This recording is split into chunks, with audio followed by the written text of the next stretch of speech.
Boa noite. Vamos dar início ao nosso café literário da psicanalítica e é com prazer que eu apresento hoje aqui os nossos convidados.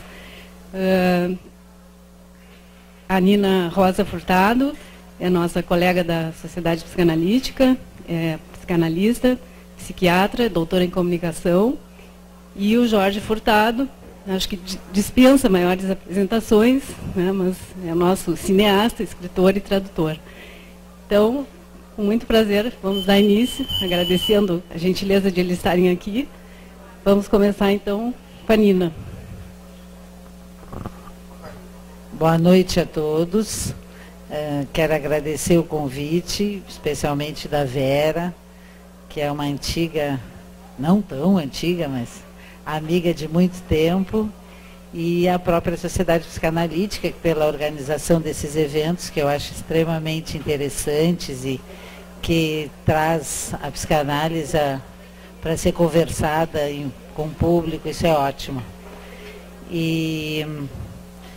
Então, quando a gente escolheu falar, também é um orgulho estar junto com meu irmão, o Jorge. Nós já fizemos vários encontros juntos, né? Praticamente já estamos... Praticamente estamos formando uma dupla que não é caipira, mas é uma dupla. Na próxima a gente canta também no final. E eu tenho muito orgulho do Jorge. Eu sempre digo que, como psicanalista, que eu saí daquela posição da inveja destrutiva para uma coisa narcisista. Então eu conto para todo mundo que ele é meu irmão e faço a maior propaganda dele, porque realmente ele é uma pessoa muito especial, muito genial. Então eu estou feliz de estar aqui conversando com vocês. E a gente pensou em falar sobre o Milor, em função da perda recente que a gente teve dessa figura tão interessante, tão criativa, e que eu vou deixar para o Jorge falar um pouco mais sobre a obra dele, sobre todas as coisas que ele fez, porque ele fez quase tudo, né? Assim, tradutor, escritor, poeta, caricaturista. Ele é uma pessoa que realmente muito interessante. Logo depois que ele morreu, eu assisti uma entrevista dele na TV Cultura, de 1988, 89, a gente se encanta vendo ele falar. Não que ele seja uma pessoa assim super simpática, agradável, não, ele tem uma coisa sarcástica às vezes, amargurada, braba, crítica, mas muito inteligente, interessante. Então, aí a gente pensou assim, mas o que tu vai falar sobre o Milor, que só criticou a psicanálise, que sempre criticou muito ferozmente a psicanálise? E eu vou começar com uma frase dele, que diz assim: eu espero que as pessoas não me levem a sério. Então eu vou começar com essa frase, porque quando ele falava sobre psicanálise, ele usava o que ele tinha talvez de melhor e o que ele queria ser sempre chamado de humorista. Ele usava muito humor e tinha críticas à psicanálise, que tem como avalista essas críticas o próprio Freud. Algumas coisas que ele fala da psicanálise, que ele não acreditava na psicanálise como ciência ou como método terapêutico, tem o aval do Freud nisso aí. Por exemplo, eu vou ler uma coisa aqui para vocês, que eu ouvi dele sobre isso, que eu tenho que achar aqui, só um momentinho. Aqui é sobre os escritores. Bom, não sei onde é que está, mas eu vou, daqui a pouco eu acho. Aqui, ele dizia assim, ó: tenho declarado, isso é o Freud, frequentemente que considero mais importante o significado científico da análise do que o médico, E na terapia considero mais eficaz sua influência na massa pelo esclarecimento e o desmascaramento de enganos do que no restabelecimento de pessoas isoladas. Depois ele diz assim, ó. Só parênteses. Sim. O Milor diz praticamente a mesma coisa. Ele diz exatamente a mesma coisa. Ele diz assim, quando jovem, o Freud, eu não conhecia nenhum outro anseio senão o de conhecimentos filosóficos, e agora estou prestes a realizá-los à medida que vou passando da medicina para a psicologia. Tornei-me terapeuta contra a minha vontade. Então, ele tem essa crítica à psicanálise que o Freud muitas vezes tinha, porque ele via a psicanálise como algo muito mais amplo, algo que procurava muito mais entender o funcionamento do ser humano, algo que explicava sentimentos que não eram reconhecidos, que não eram reprimidos, que não podiam ser falados. Então, o Milor, claro que quando a gente trabalha com psicanálise, tem um aspecto interessante. O Milor diz assim que para quem ir no psicanalista, que a nossa vida é como se fosse uma grande caixa d'água com um resto embaixo de barro, e que são as coisas ruins que nos aconteceram, que decantaram, que estão ali embaixo. Quando a gente vai no psicanalista, ele pega uma vareta e mexe aquilo ali, e a água fica toda turva. E para que fazer isso, né? Deixa quieto lá. Só que a gente, quando trabalha com psicanálise, vê que muita gente está há muito tempo tomando água suja, né, e não conseguiu decantar coisa nenhuma. Então, nesses aspectos é que não interessa muito assim, o que ele disse, interessa é que ele disse ele fez críticas e disse coisas que são importantes, que a gente tem que pensar como psicanalistas, pensar a respeito disso. Uma outra coisa que eles tinham em comum, Freud e o Milor, era a questão do humor. O Freud escreveu um livro inteiro sobre o humor, que eu trouxe aqui para vocês uma coisa interessante. Aqui ele está falando do que eu disse antes, assim, ó. Ele escreveu a Jung em 5 de julho de 1910. Torno-me cada vez mais convencido do valor cultural da psicanálise e anseio por um espírito lúcido que dela possa extrair as inferências válidas para a filosofia e a sociologia. Um espírito lúcido que não extraia apenas o valor terapêutico da psicanálise. Para Freud, conforme declarou a Fliss, o emprego da análise para o tratamento das neuroses é somente uma de suas aplicações. O futuro talvez demonstre que não é o mais importante. Seja como for, seria errôneo sacrificar todas as outras aplicações a esta única. Então, isso é do Freud numa carta para o Fliss. Outra coisa que eles têm em comum é o humor. Primeiro, uma coisa que eu achei interessante, Jorge, que eu li sobre o humor, o homem é o único ser capaz de ter humor. O único animal que ri. Aliás, o Milor usava essa frase seguidamente. Né? Isso eu achei tão legal. Nunca tinha parado para pensar nisso. Essa frase, abaixa um minutinho na conversa. Para se meter. O Milor usava seguidamente a frase, que ele completava, essa frase, eu não sei de quem é, mas eu li recentemente, ela é de um grego qualquer, daqui a pouco a gente lembra, alguém entra no Google aí e conta. Mas o Milor usava assim, o homem é o único animal que ri e é rindo que ele mostra o animal que é. Ele completava a frase grega com uma ofensa. Enfim, segue. Não, então, seguindo com a questão do humor, o que a gente sabe, assim, ó? Freud dedicou um livro inteiro ao riso, em 1905, e voltou ao tema cerca de 20 anos depois, em 1927, em um artigo instigante especificamente destinado ao humor. O Milor se dizia, antes de tudo, um humorista. Ele gostava de ser chamado de humorista. Tem o Winnicott, que também escreveu muito sobre o brincar e a realidade, que é uma coisa que também a psicanálise se atém pouco, mas... Então, as dificuldades de Milor com a psicanálise são aparentes. Ele sabia que o Freud sabia que os elementos que lhe dava não eram mensuráveis, sua proposta era clara. não pretendia que a psicanálise seja mais um sistema filosófico dentre os outros ou uma crença apenas contrastante com as existentes.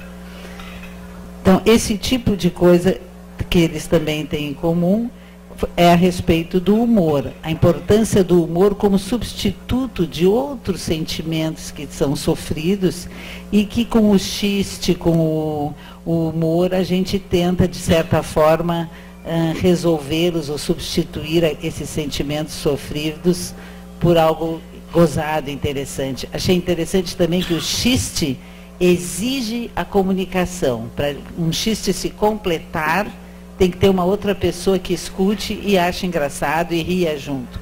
O humor já é uma coisa mais que faz parte da personalidade da pessoa. E a outra coisa que é importante, e que todos nós sabemos, o interesse da psicanálise pela literatura, pela narrativa. E isso Freud também falou muitas vezes, e a psicanálise sempre teve misturada com a literatura, desde os contos infantis, análise de contos infantis, até Shakespeare, Cervantes, vários estudos, artigos, livros sobre literatura, e que é o território do Milor também, que era um amante da literatura, dos grandes escritores, a todos os tipos de escritores. E uma coisa que o Freud falou sobre a gradiva de Jensen, afirma, ele diz assim: os escritores criativos são aliados muito valiosos, cujo testemunho deve ser levado em conta, pois costumam conhecer toda uma vasta gama de coisas entre o céu e a terra, com as quais nossa filosofia ainda não nos deixou sonhar. Estão bem adiante de nós, gente comum no conhecimento da mente, já que se nutrem em fontes que ainda não tornamos acessíveis à ciência. Então, o Freud tinha essa noção sobre a literatura, e várias vezes ele fala sobre isso, da importância assim, dos escritores, do contato que eles tinham com aspectos inconscientes, que nós, analistas, às vezes lutamos para chegar perto, e eles chegam com muito mais facilidade. Então, eles têm em comum o interesse pelo humor, o interesse pela literatura e as críticas à psicanálise que o próprio Freud sempre fez. Antes de passar para o Jorge, que é o nosso personagem importante, eu queria ler uma coisa que eu achei muito bonita, que é uma tradução do Milor nesse livro aqui, que é todo... são várias partes de... E que ele traduz... São colagens, ele fez várias peças. O Homem do Princípio ao Fim, Uma História é uma História, essa é uma delas, todas editadas pela LPM, todas devem ter por aí, onde ele recorta vários textos de vários autores. Esse aqui é muito bonito, e ele até é quase pueril, que a gente, quando vê o Milor falando, pensa assim, como é que ele gostou desse texto? Ele causa uma certa estranheza. Mas eu comparei um pouco com o nosso trabalho psicanalítico, porque nós, psicanalistas, somos eternos esperançosos. A gente sempre acredita que possa conseguir alguma coisa melhor, que a gente vai conseguir trazer esperança para o paciente, que a gente vai conseguir que ele queira recomeçar, que tem muitas coisas que aconteceram na vida dele, mas que alguma coisa possa ser salva. Então eu comparei um pouco esse texto que ele traduziu com o nosso trabalho, e eu vou ler para vocês. Milor, O Homem do Princípio ao Fim. É assim: a 12ª Guerra Mundial, como todos sabem, trouxe o colapso da civilização. Vilas, aldeias e cidades desapareceram da terra. Todos os jardins e todas as florestas foram destruídas, e todas as obras de arte. Homens, mulheres e crianças tornaram-se inferiores aos animais mais inferiores. Desanimados e desiludidos, os cães abandonaram os donos decaídos. Encorajados pela pesarosa condição dos antigos senhores do mundo, os coelhos caíram sobre eles. Livros, pinturas e música desapareceram da terra, e os seres humanos ficavam sem fazer nada, olhando no vazio. Anos e anos se passaram. Os poucos sobreviventes militares tinham esquecido o que a última guerra havia decidido. Os rapazes e as moças apenas se olhavam indiferentemente, pois o amor abandonara a terra. Um dia, uma jovem que nunca tinha visto uma flor encontrou por acaso a última que havia no mundo. Ela contou aos outros seres humanos que a última flor estava morrendo. O único que prestou atenção foi um rapaz que ela encontrou andando por ali. Juntos os dois alimentaram a flor e ela começou a viver novamente. Um dia uma abelha visitou a flor e um colibri. E logo havia 2 flores, e logo 4, e logo uma porção de flores. Os jardins e as florestas cresceram novamente. A moça começou a se interessar pela própria aparência. O rapaz descobriu que era muito agradável passar a mão na moça. E o amor renasceu para o mundo. Os seus filhos cresceram saudáveis e fortes e aprenderam a rir e a brincar. Os cães retornaram do exílio. Colocando uma pedra em cima de outra pedra, o jovem descobriu como fazer um abrigo. E imediatamente todos começaram a construir abrigos. Vilas, aldeias e cidades surgiram em toda parte. E a canção voltou para o mundo. Surgiram trovadores e malabaristas, alfaiates e sapateiros, pintores e poetas, escultores e ferreiros, e soldados. E soldados, e soldados, e soldados, e tenentes, e capitães, e coronéis, e generais. Algumas pessoas tinham ido viver num lugar, outras em outro. Mas logo as que tinham ido viver na planície desejavam ter ido viver na montanha. E os que tinham escolhido a montanha preferiam a planície. Os líderes, sob a inspiração de Deus, puseram fogo ao descontentamento. E assim o mundo estava novamente em guerra. Desta vez a destruição foi tão completa que absolutamente nada restou no mundo, exceto um homem, uma mulher e uma flor. Obrigada. Obrigada, Nina. Sim, depois a gente Voltamos. abre para... Voltamos, Jorge. Obrigado. Bom, em primeiro lugar, um prazer estar aqui. Obrigado pelo convite. Estar aqui com a Nina, com amigos, falando sobre o Milor, dentro de uma livraria, melhor lugar do mundo. Paraíso é uma livraria. Então, muito bom estar aqui. Primeira coisa a dizer sobre o Milor, eu acho que ele era um gênio. Milor era um gênio absoluto, um gênio como poucos. Eu conheci muito rapidamente, tive com ele 3 ou 4 vezes, sempre em contato através do Ivan Pinheiro Machado, que é o editor dele aqui, da LPM, né? O Lima e o Ivan faziam churrascos e tal. E eu acabei entrevistando o Milor, a primeira entrevista que ele deu para a televisão, isso em 83, fizemos uma longa entrevista com ele na casa do pai do Ivan.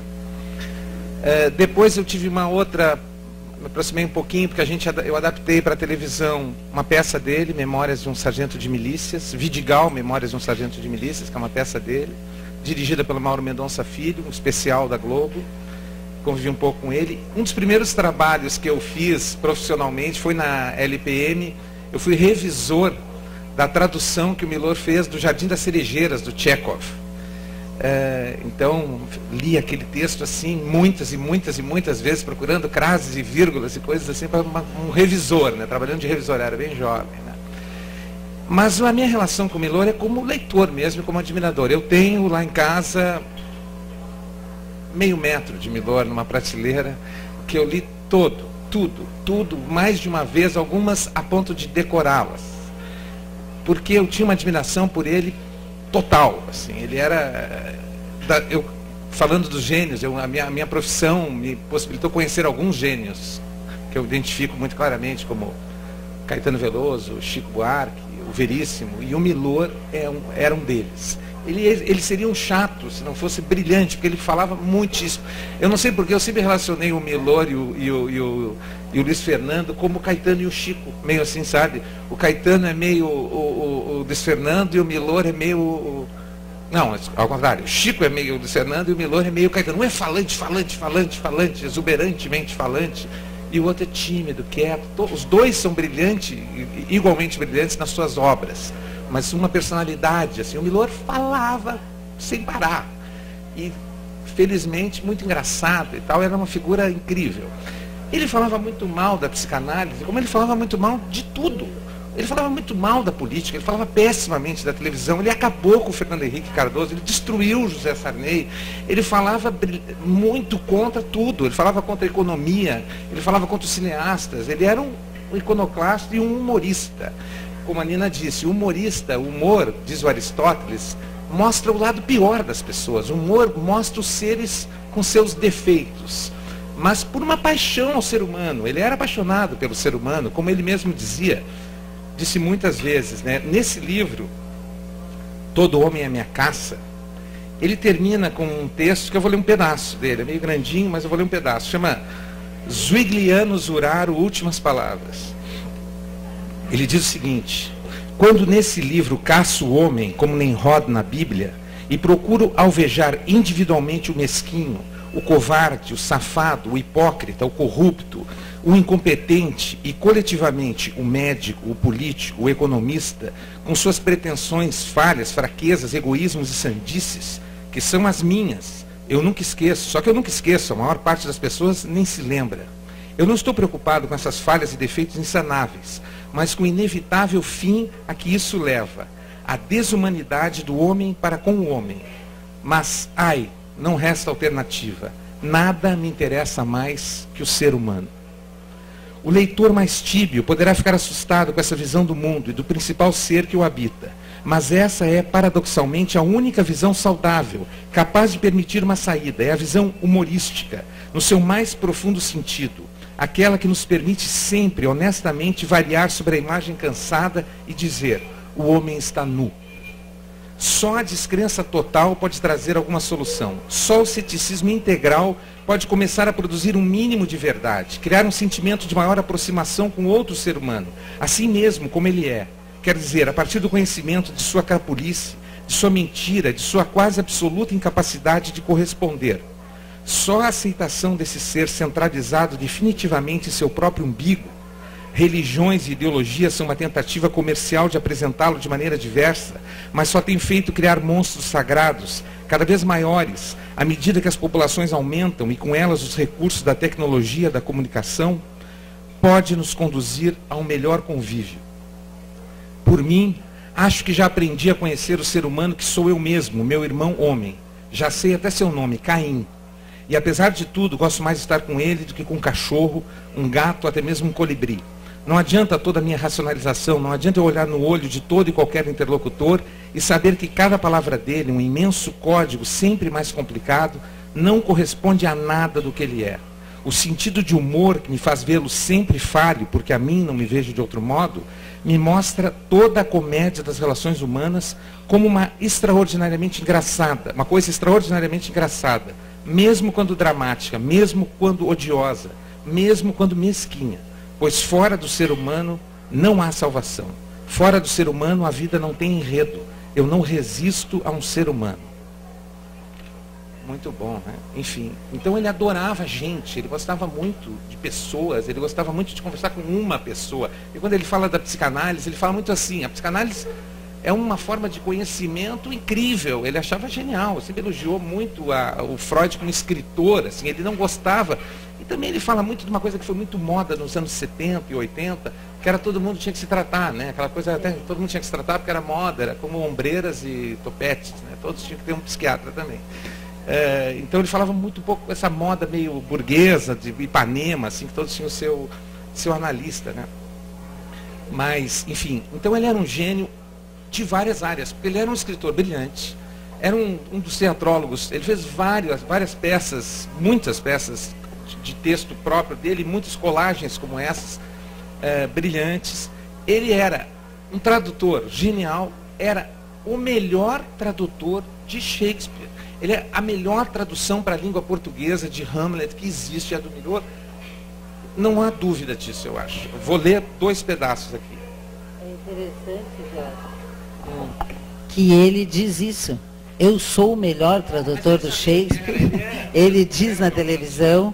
E as pessoas que me criticam são os ignorantes, os idiotas. Sim. Então, isso é que assustava um pouco. Mas ele era o melhor tradutor.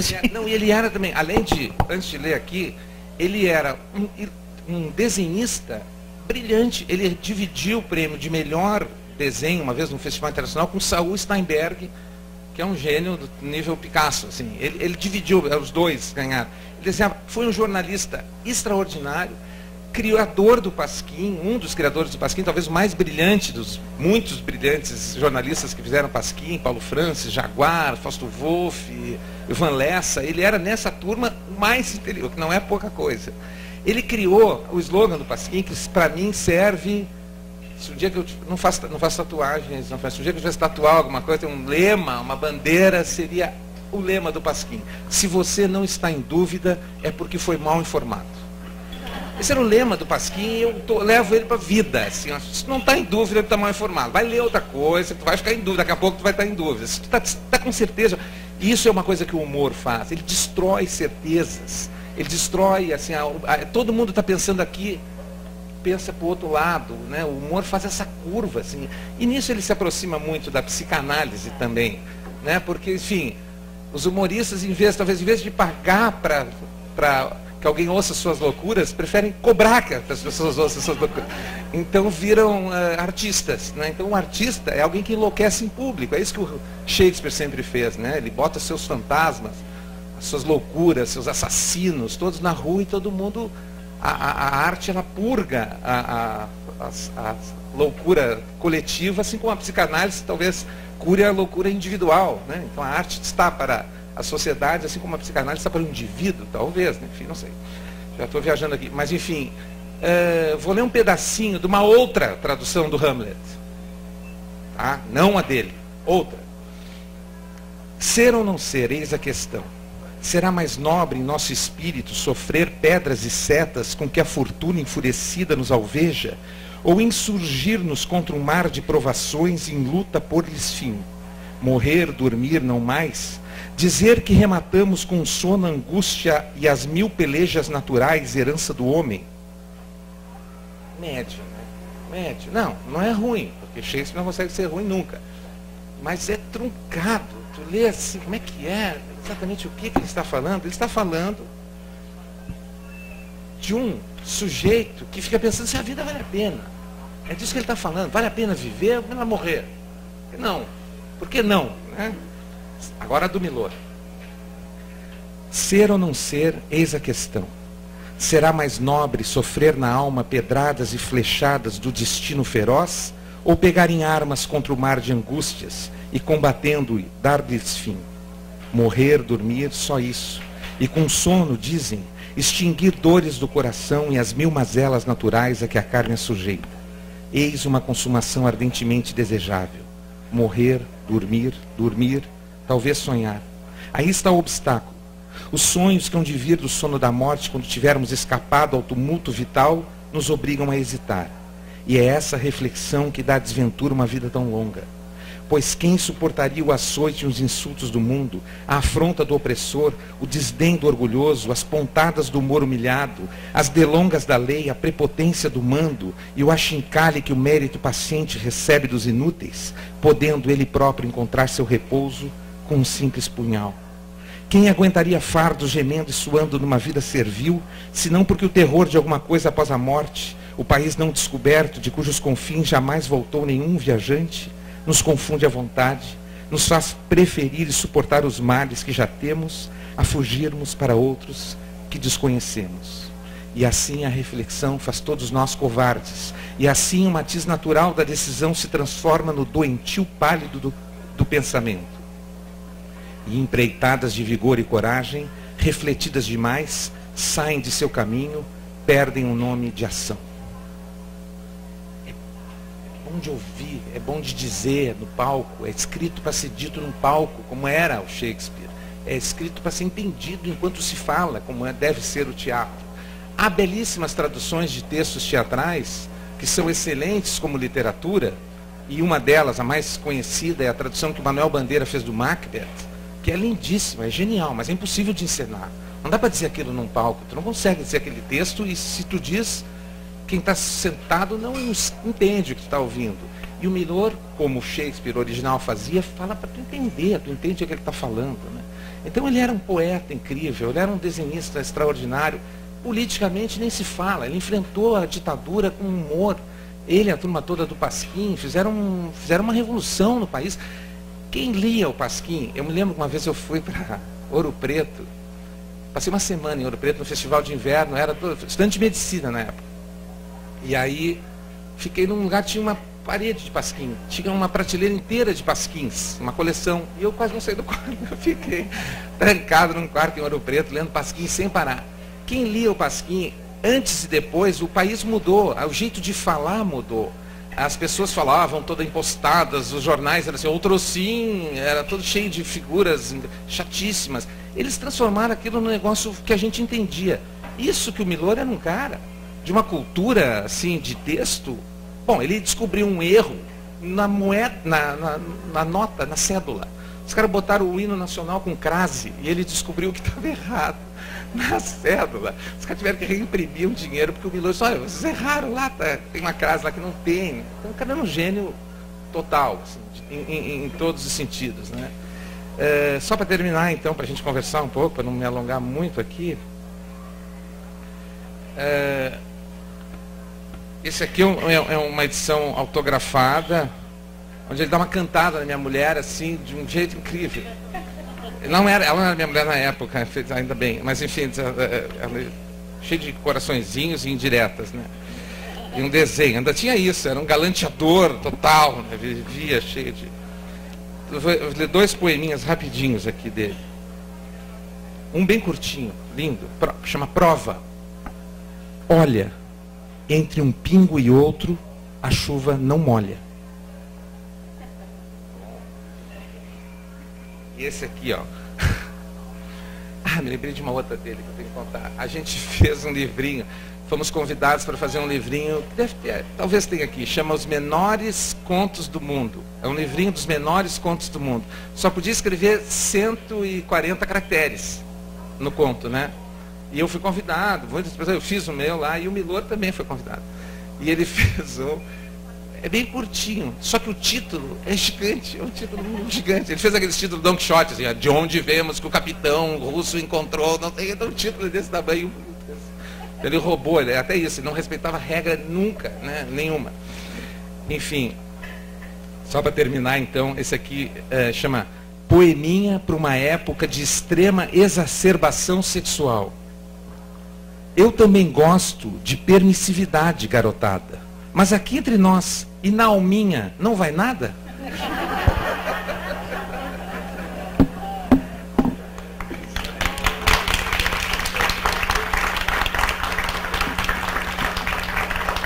Muito obrigada, Jorge. Bom, podemos então abrir a palavra para quem quiser bater um papo aqui com nossos convidados.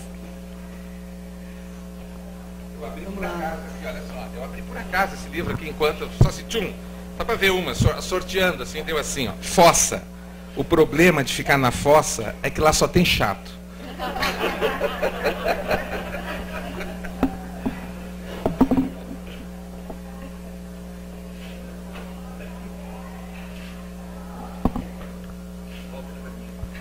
Eu fico me lembrando das coisas. Não, eu estava falando da coisa da a capacidade que o humor tem. A relação com a psicanálise, assim, que dizia isso? Que o humor é uma forma... Nietzsche. O humor é uma forma avançada de filosofia. Tu chega onde... Teu cérebro vai num lugar onde normalmente ele não anda, né? E eu estava pensando na coisa da psicanálise, das frases do Homer Simpson, que não é, enfim, que são escritas por brilhantes roteiristas, né? E tem muito a ver com psicanálise. Ele diz o Homer é um idiota, para quem não conhece o desenho, ele é um idiota completo.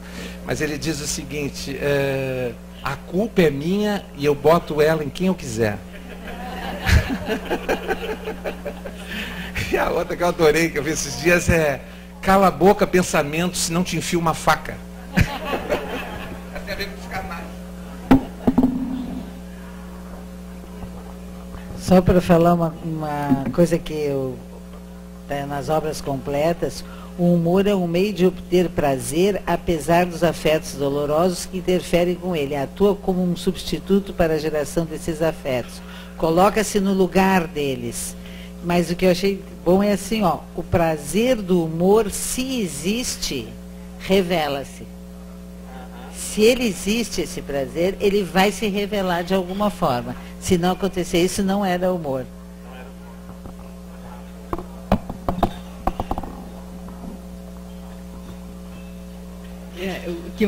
Uma coisa que me ocorre, eu sou coordenadora, mas enquanto ninguém pede a palavra, eu vou falando aqui também. O que é paradoxal, realmente, assim, em primeiro lugar, assim, foi muito bom, porque eu comecei a ler e me interessar mais pelo Milor depois que vocês né, decidiram falar. E o que é paradoxal, porque eu sempre ouvia que ele era muito crítico à psicanálise, e eu comecei a ler, eu digo, mas ele é muito psicanalítico. Ele fala sobre, quando ele uma frase sobre neurose, que ele diz assim, que a sua neurose não é inferior a de ninguém. Né?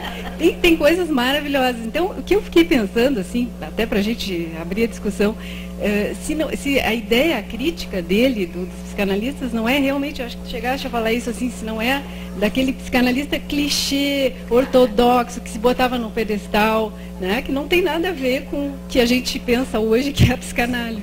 E que assumia uma posição superior, uma posição científica, né? Eu vou agora explicar tudo que está acontecendo na tua cabeça. Ele fazia muito essa crítica dessa onipotência da psicanálise e acho que quando ele diz assim, eu não quero que me levem a sério, ele continua essa frase dizendo assim, mas as pessoas me levam a sério. E à medida que eu envelheço, me levam cada vez mais a sério. Então eu estou aproveitando para dizer uma porção de coisas com humor, mas que façam as pessoas pensarem. É um pouco o nosso trabalho também, né? Assim, que a gente fala um monte de coisa para fazer as pessoas pensarem, como o Jorge diz, não é? A dúvida é que faz as coisas irem adiante. Quando a gente começa a ter certezas, e acho que houve uma época que a psicanálise tinha muitas certezas, na hora que a gente começou a ter mais dúvidas, ela começou a ir mais adiante, né? Tem aquela famosa frase que a desgraça da pergunta é a resposta, né? Então, a gente, quando tem a resposta, as coisas se encerram, morrem. O Milor, ele é brilhante nisso, ele deixa tudo em aberto, ele critica, e critica, assim, quase que ferozmente, agressivamente até, né, Jorge? Só que com humor a coisa fica disfarçada. Ele muito... Olha essa aqui dele, psicanalismo. Eu pensei em morrer sem ouvir essa, mas outro dia um psicanalista bem na minha frente, com a cara mais psicanalítica do mundo, disse, o dinheiro é um símbolo fálico.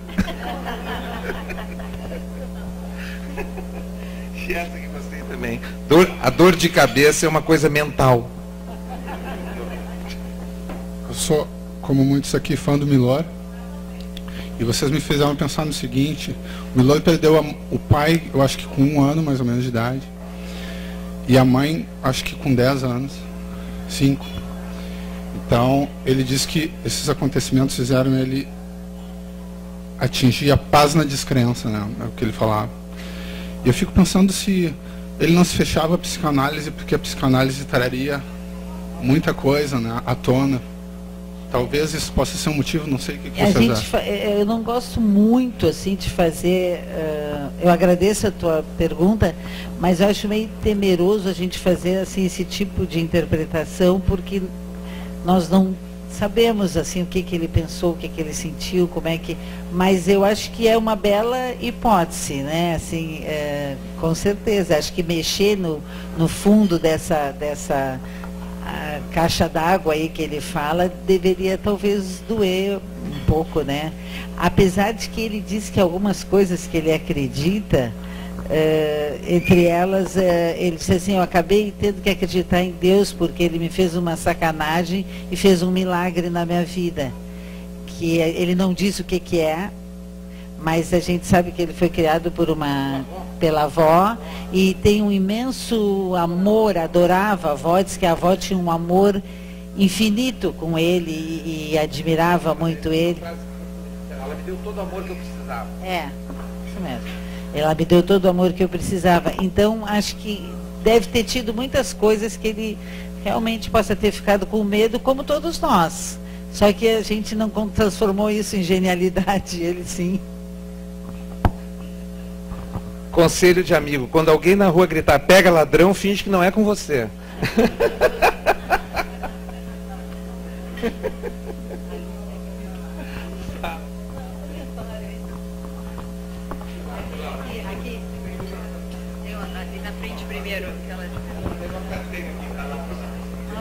Eu queria fazer 2 comentários, uma para a Elina Rosa, também para o Jorge, né? Há muitos anos atrás, quando eu vim morar em Porto Alegre, muitos anos, eu assisti uma entrevista de um psicanalista que chamava Ciro Martins. Ele era um homem muito inteligente, já era um senhor. Eu me lembro que ele disse uma coisa, sabe quando as coisas batem em você e há uma ressonância interna? Ele disse, para uma pessoa ter saúde mental, ser uma pessoa equilibrada de uma certa forma, ela precisa ter 3 coisas. A primeira é um bom senso de realidade. A segunda é senso de humor. E a terceira é um certo sentido poético em relação à vida. Sabe que eu achei que aquilo ali era muito interessante? Realidade, humor, porque o humor é salvador, é indispensável. Esse olhar poético em relação à vida realmente é o que faz a vida, de uma certa forma, valer a pena. Queria saber se vocês concordam com isso. Eu conheci todo o grupo do Pasquim, porque meu marido era correspondente do Pasquim aqui. Então a gente viajava para o Rio, era a Nelma, o Jaguar é um querido amigo, Pilouro, Fausto, era todo um grupo e realmente o convívio com eles era uma coisa maravilhosa. Eu conheci o Bilouro, toda a turma do Pasquim, né?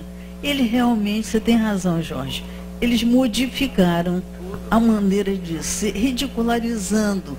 Eu me lembro que teve uma coisa tão irreverente, porque naquela época a censura era muito brutal. E as mulheres podiam aparecer de tanga. Se aparecesse um fio de cabelo pubiano, ele dizia assim, eles botaram uma manchete, o Brasil não está maduro para pentelhos. Eu achei uma coisa fantástica. Manchete do Pasquim. Então, ridicularizou com aquilo, né? Foi uma coisa assim inexplicável. E a última coisa, Nina, é para você. Ontem eu estava lendo a Folha de São Paulo. E tem uma entrevista da Folha de São Paulo que me intrigou. Agora eu não me lembro quem, se era um americano, um inglês, mas ele disse o seguinte, que ele não acreditava em psicanálise a longo prazo. Ele achava que mais de 12 sessões, e aí ele dá mais de 12 sessões, era um terror, porque não tinha nada que não pudesse ser resolvido em 12 sessões. E ele dá, e a Folha de São Paulo abre 2 grandes páginas para ele vai sendo perguntado e vai respondendo. E diz que esse conceito dele, que agora provocou um imenso repúdio dos psicanalistas e um imenso apoio, eu acho que dos analisadores. O Woody Allen tem uma que num filme ele disse assim, ó, eu me trato há 8 anos, vou tentar mais 4, depois vou a Lourdes. E a outra do Woody Allen é assim, que ele se tratava há 20 anos, né? E que a analista dele estava começando a querer direitos autorais sobre o filme. Mas, assim, uma coisa interessante que eu li também sobre o humor é que o contrário do humor não é a seriedade, é a realidade. Então, eu acho que é bem interessante essa diferença aí. E só para não deixar de falar no Ciro Martins, foi um psicanalista escritor, que tem a ver com essa coisa da importância da narrativa para a psicanálise. A gente gosta de ouvir histórias, né? E alguns conseguem escrever histórias também. O Ciro Martins foi um dos analistas que me entrevistou para entrar para a Sociedade Psicanalítica. E aí eu fui no consultório dele e ele sentou e disse, eu estou escrevendo um livro, e ficou meia hora falando do livro que ele estava escrevendo, e eu ouvindo, perguntando, tudo. Quando terminou, ele disse, não, tu está aprovada, tu conseguiste ficar aqui meia hora me ouvindo, contar histórias, então é isso, essa característica que tu tens que ter. Então, eu acho que é uma homenagem até que a gente faz a ele. Tu me perguntasse uma outra coisa, das 12 sessões. Eu acho que às vezes as pessoas chegam no consultório e dizem assim, quanto tempo vai durar essa terapia, né? O Freud disse uma vez assim, eu não sei o tamanho do teu passo, né? Vamos ver como é que tu caminhas. Nós vamos caminhar junto. Agora, eu também às vezes digo assim, tu levasse 40 anos para chegar aqui, tu queria em 12 mudar tudo, né? É Nobel de Medicina quem fizer isso, com certeza. Vou botar uns anúncios no poste, traga o seu ego de volta em 3 dias. Essa seria boa do Milor.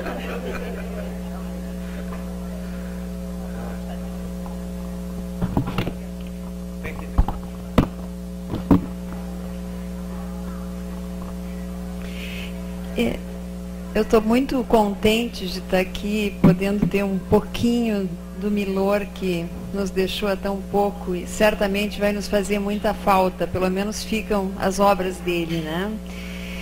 Mas eu vi uma entrevista dele uma vez, em que ele falou sobre essa perda dos pais dele e, para minha surpresa, ele vinculou a perda dos pais com a liberdade.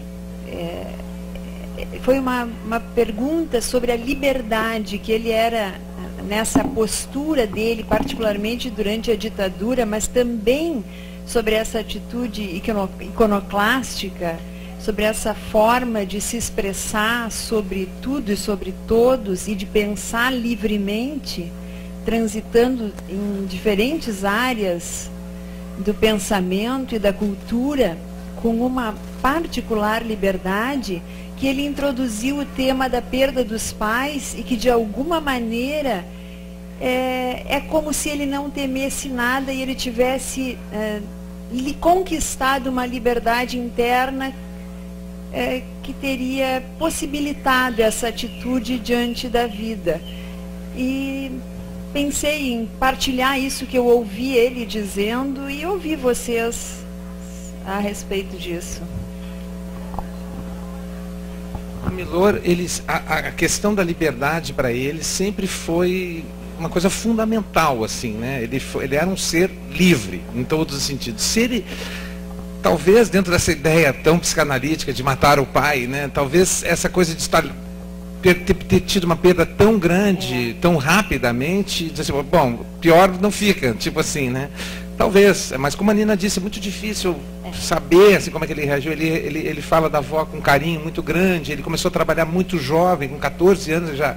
O nome dele era Milton, né? Todo mundo sabe essa história, né? O cara esqueceu de botar o tracinho no T, né? Ficou Milon, o cara achou que era Milor, virou Milor, né? Mas eu tenho livros dele onde tem coisas escritas Milton ainda, que ele assinava Milton, né? Então ele começou muito jovem mesmo a trabalhar e sempre teve que se sustentar.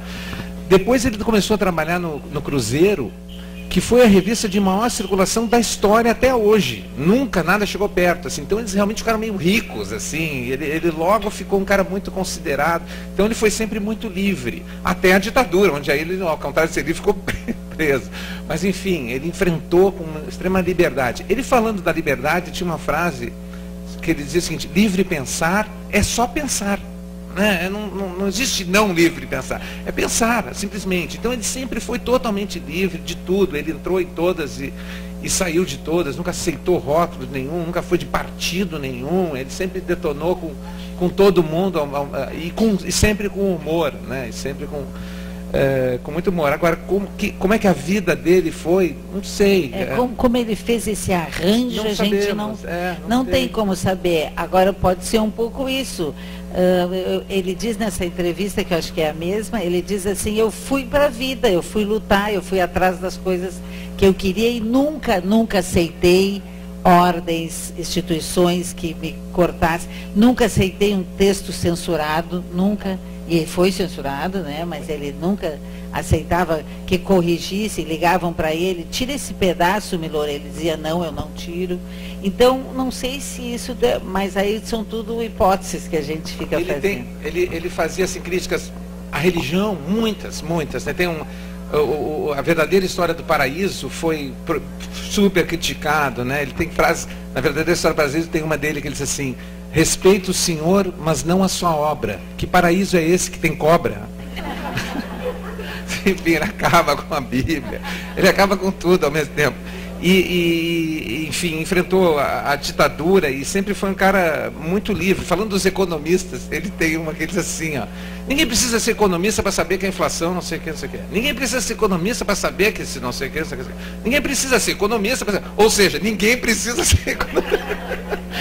Ninguém não falava dos economistas, ele falava de político, ele acabava com todo mundo. E com essa ideia de liberdade mesmo, né? E talvez a peça dele de maior sucesso seja Liberdade, Liberdade, que foi uma peça que enfrentou a ditadura de uma forma brilhante, com uma colagem de textos. Eu vou começar ela aqui, tá? Vocês não pagaram ingresso, mas eu vou fazer parte da peça. Ela começa com o hino nacional, com a Nara cantando: seja o nosso país triunfante, livre terra de livres irmãos, liberdade, liberdade, abre as asas sobre nós, das lutas a tempestade, dá que ouçamos tua voz.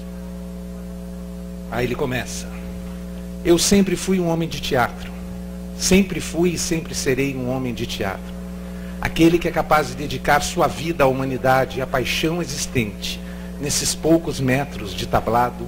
Este é um homem de teatro. Fui chamado a cantar e para tanto ao mar de som no búzio de meu canto.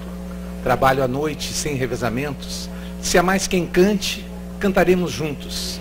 Sem se tornar com isso menos pura, a voz sobe uma oitava na mistura. Canto apenas onde seja a boca livre, onde haja ouvidos limpos e almas afeitas a escutar sem preconceito.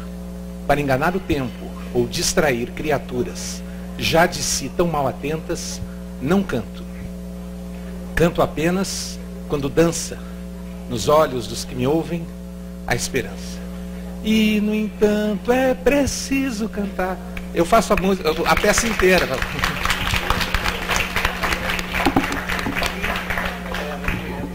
Prometeram que iam cantar e cantaram mesmo. Eu quero cumprimentar vocês pela brilhante mesa. Eu acho que não é por acaso que está esse público enorme aqui, né? Mas eu fiquei pensando em psicanálise. Eu não conheço muito o Milor e agora estou lamentando muito isso, né? Não conhecer muito. Mas eu queria pensar mais em termos psicanalíticos, assim, né? O que a Anitta leu de que o humor muitas vezes aparece nas pessoas para encobrir conflitos, né? Então as pessoas começam a dizer gracinhas. Quem trabalha com adolescentes sabe muito bem que as angústias adolescentes faz com que os adolescentes, né, sejam muito engraçados, criem situações engraçadas. Mas eu fiquei pensando assim, em que medida essa sensação de liberdade que o Milor foi adquirindo, principalmente a partir da morte dos pais, que eu não conhecia a história, fiquei conhecendo agora e fiquei pensando, né, porque os pais representam as leis, né? Os pais representam a autoridade, representam os limites, representam o não fazer, né? As ordens, né? E as repressões, muitas vezes reprimindo, não pode fazer isso, não pode fazer aquilo. Eu fiquei pensando se essa liberdade tão intensa, claro que se transformou numa forma fantástica de expressão, né? Não estava muito vinculado à perda dessas autoridades que significariam os pais. E toda essa revolta que apareceu na vida dele, né, da forma como ele expressou a revolta, sobretudo, como tu falaste, né, se tudo isso não tem a ver, e claro que de uma forma fantástica, como eu disse, maravilhosa, transformado então numa grande pessoa, mas essa revolta toda não teria a ver com esta situação de perda dos pais, né? E também a tomada da liberdade em função do desaparecimento dessas autoridades todas, né? Eu fiquei pensando nisso e gostaria que vocês falassem um pouco.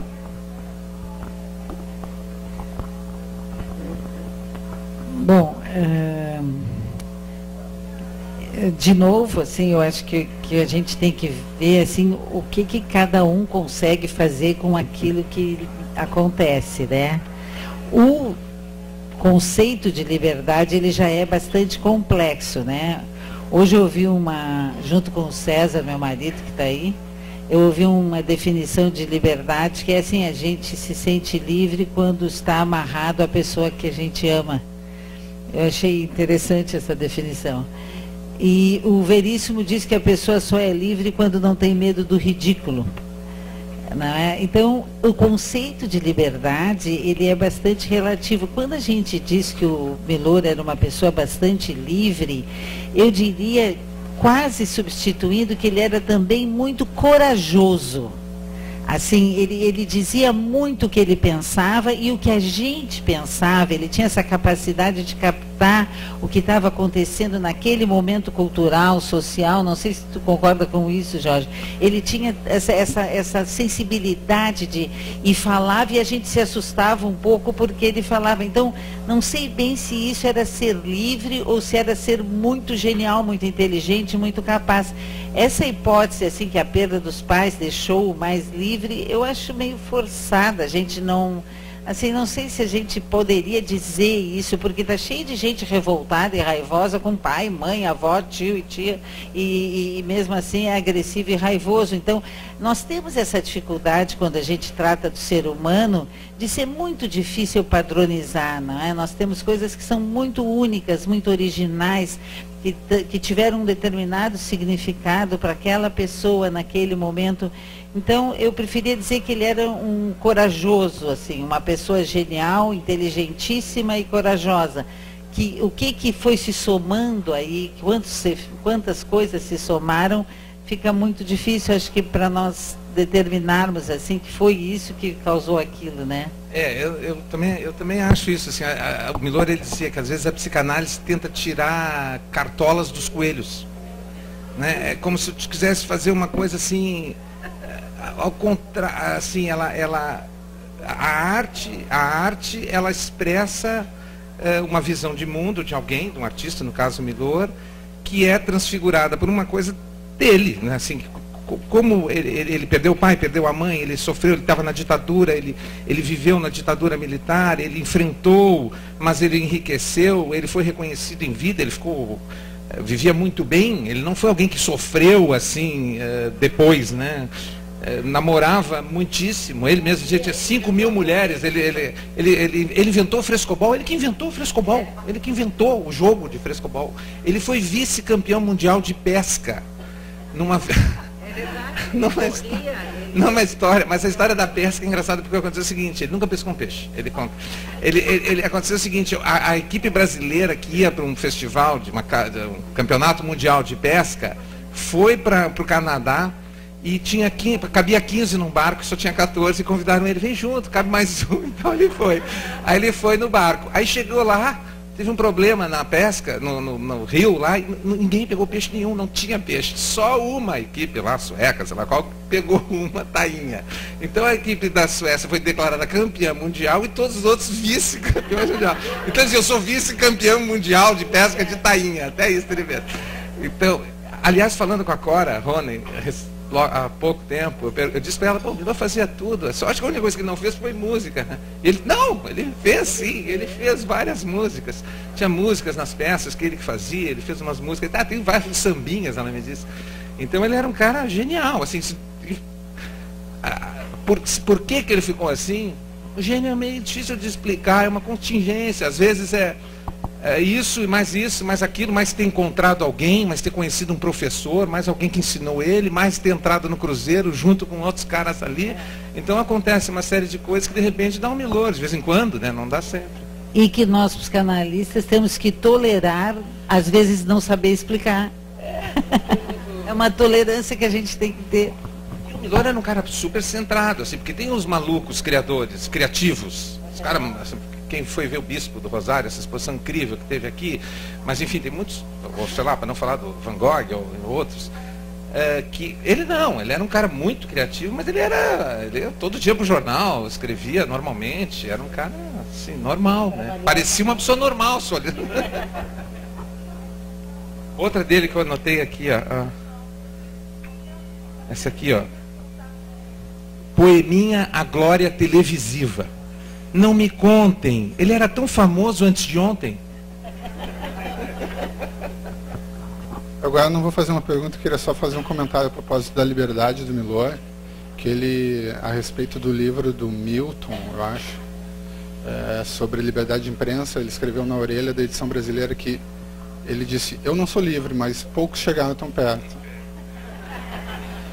E sobre a independência dele, muito tem se falado aqui do gênio artístico dele, mas ele também tinha um caráter extraordinário, no sentido positivo, porque em 82, na eleição para governador do Rio, as primeiras diretas, né, ele apoiou explicitamente o Brizola na coluna que ele tinha na Veja, e o Tivita, o dono da Abril, chegou e disse: Milor, não dá, não pode apoiar, segura pelo menos a tua opinião até as eleições, tal. E o Milor bateu o pé e abriu mão do maior salário do jornalismo brasileiro da época em nome da independência dele. Só esse comentário eu queria fazer.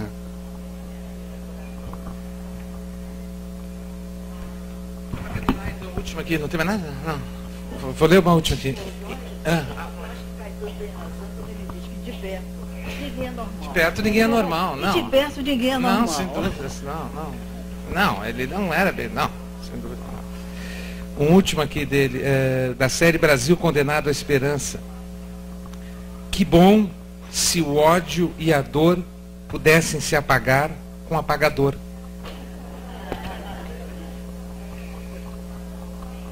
Essa aqui, ó. Conselho à moda da casa. Madame, não infunda uma mini saia numa maxi bunda.